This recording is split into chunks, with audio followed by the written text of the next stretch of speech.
handled with the most professionalism and duty and honor that you could be expected.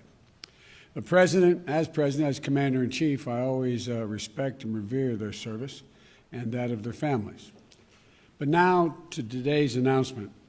Vice President Harris and I were joined by members of our COVID-19 response team, Dr. Tony Fauci, our Chief COVID Medical Advisor, Javier Becerra, our nominee for Secretary of Health. So just so you know my life, as Dr. we're waiting Rick to Murphy, do this, I our just nominee for agreed Surgeon to General.